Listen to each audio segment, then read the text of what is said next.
বিশ্বকাপে লিওনেল মেসির ক্যারিয়ারে আর কী বা বাকি ছিল? বিশ্বকাপ জয়, গোল্ডেন বল, অসংখ্য রেকর্ড সবই তো আছে। না, বাকি আছে শুধু একটা জিনিস, গোল্ডেন বুট। সেটাও কি এবার নিজের দখলে বাগিয়ে নিচ্ছেন?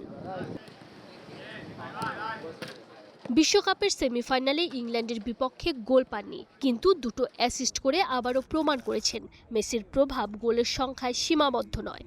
আর সেই দুই অ্যাসিস্টেই গোল্ডেন বুটের লড়াইয়ের সবচেয়ে সুবিধাজনক অবস্থানে উঠে এসেছেন আর্জেন্টাইন অধিনায়ক।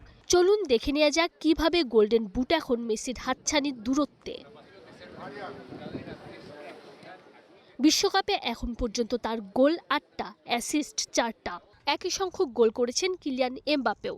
তবে ফিফার নিয়ম অনুযায়ী গোল সমান হলে আগে দেখা হয় অ্যাসিস্ট। এখানেই এগিয়ে আছেন মেসি।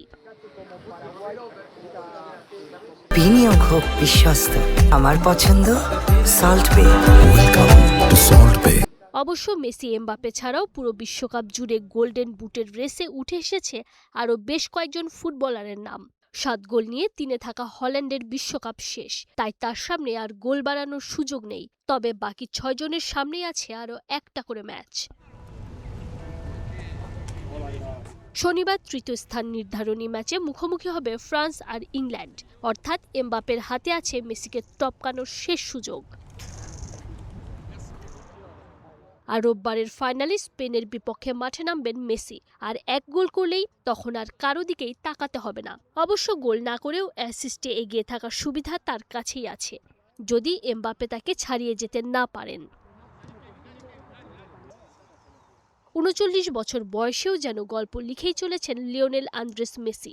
বিশ্বকাপ জয়, রেকর্ড, ইতিহাস। এবার কি সেই গল্পে যুক্ত হবে আরও একটা অধ্যায়, বিশ্বকাপের golden boot? Tanzim Oishi, star play.